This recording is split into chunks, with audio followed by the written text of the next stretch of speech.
Reporter big breaking. LDFന് RSS vote വേണ്ട എന്ന CPI സംസ്ഥാന സെക്രട്ടറി ബിനോയ് വിശ്വം. ഇടതുപക്ഷത്തിന്റെ മുഖമുദ്ര മതനിരപേക്ഷതയെന്നും CPI സംസ്ഥാന സെക്രട്ടറി. പ്രതിപക്ഷ നേതാവിനും രൂക്ഷ വിമർശനം. CPIM BJP ഡീൽ സംഭവിക്കണമെങ്കിൽ കാക്ക മലർന്നു പറക്കണം.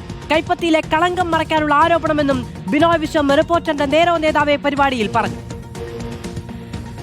ഞാൻ കട്ടായമായിട്ട് പറയുന്നു, ഞങ്ങൾക്ക് LDFന് RSSന്റെ ഒറ്റ വോട്ടും വേണ്ട. ഞങ്ങൾ കൃത്യമായി പറയുന്നു, LDFന്റെ രാഷ്ട്രീയത്തിന്റെ അടിസ്ഥാനം മതനിരപേക്ഷതയാണ്. ഇതിപ്പോ ഡീൽ ആരോപണം ഇവിടെ നിൽക്കുന്നില്ല. ദേശീയ നേതാക്കളടക്കം പറയുകയാണ്. രാഹുൽ ഗാന്ധി ഇവിടെ വന്ന് പ്രസംഗിച്ചപ്പോൾ പറഞ്ഞു, ഖർഗെ പറഞ്ഞു, ഇവിടെ CJP ആണ് എന്ന് പറയുന്നു. അപ്പോൾ ഇത് ഇന്ത്യ മുന്നണിയെ തന്നെ ബാധിക്കുന്ന രൂപത്തിലുള്ള പ്രതികരണമായി മാറിയിട്ടുണ്ടോ?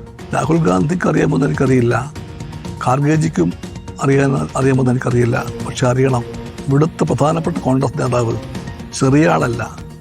RSSന്റെ രണ്ടാം സർസംഘചാലക്കായ ഗോൾവക്കറുടെ മുമ്പിൽ ഇങ്ങനെ നിന്ന ആളാണ്. നമ്രശിരസ്കനായി ശിരസ് കുനിച്ച് തൊഴുതു വണങ്ങി നിന്ന ആളാണ്. ഇയാളറിയാലോ, ഇടീലാരോപണത്തിൻ്റെ കോൺഗ്രസ് ഭാഗത്തുള്ള മുഖ്യ കർത്താവാണ് നിന്നതങ്ങനെ.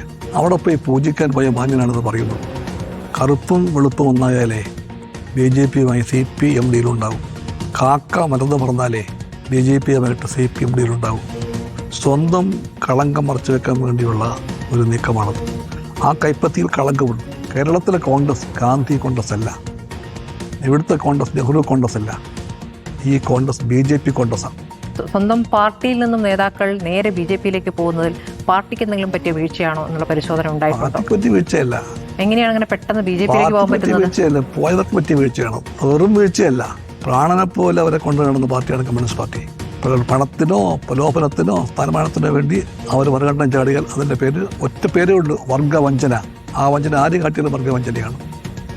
TV പ്രസാദ് വിവരങ്ങളുമായുണ്ട്. TV പ്രസാദ്, മുഖ്യമന്ത്രിയും പാർട്ടി സെക്രട്ടറിയും ഒക്കെ പല ഘട്ടങ്ങളിൽ RSS പിന്തുണ എന്ന് പറഞ്ഞിട്ടുണ്ടല്ലോ എന്ന ചോദ്യത്തിന് മറുപടിയായിട്ടാണ് കറുപ്പും വെളുപ്പും ഒന്നായാൽ മാത്രമേ CPM BJP സഖ്യമുണ്ടാവുകയുള്ളൂ എന്ന് പറയുന്നത്. മാത്രമല്ല, കോൺഗ്രസിന്റെ കൈപ്പത്തിയിൽ കളങ്കമുണ്ട് എന്നുകൂടി വിമർശിക്കുന്നു ബിനോയ് വിശ്വം.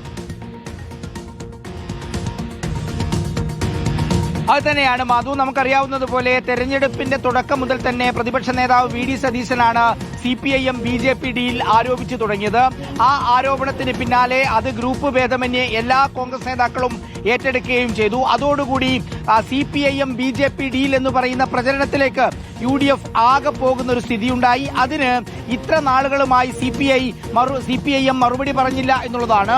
LDFിലെ കക്ഷികൾ കാര്യമായി മറുപടി പറഞ്ഞില്ല എന്നുള്ളതാണ്. BJP ആണെങ്കിൽ അത് പാടെ അവഗണിക്കുകയും ചെയ്യുന്നു. പക്ഷേ നിലവിലുള്ള സാഹചര്യം എന്ന് പറയുന്നത് CPIMും BJPയും തമ്മിൽ ഡീലാണ് എന്ന് പറയുമ്പോൾ അത് ക്രൈസ്തവ മുസ്ലിം വോട്ടുകൾ ലക്ഷ്യം വെച്ചാണ് എന്ന് CPI തിരിച്ചറിയുന്നു എന്നുള്ളതാണ്.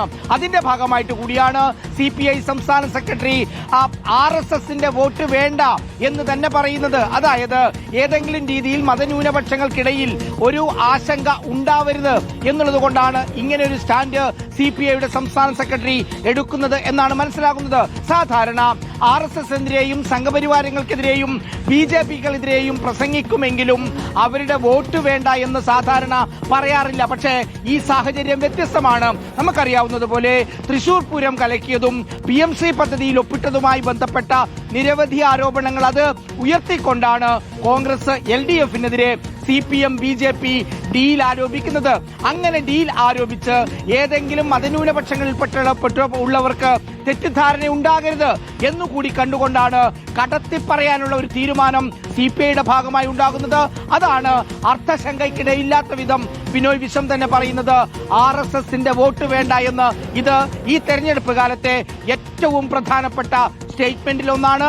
ഈ പ്രസ്താവന ഇനിയിപ്പോൾ CPIM നേതാക്കൾ അതേപടി അംഗീകരിക്കുമോ എന്നുള്ളത് തന്നെയാണ് ഇതിലുയരുന്ന പ്രധാനപ്പെട്ട ചോദ്യം. മാധു, TV പ്രസാദാണ് വിവരങ്ങൾ നൽകിയത്. ഇന്ന് വൈകുന്നേരം 5:30-ക്കും രാത്രി 10:00-ക്കും ബിനോയ് വിശ്വമായുള്ള അഭിമുഖത്തിന്റെ പൂർണ്ണരൂപം കാണാം റിപ്പോർട്ടർ.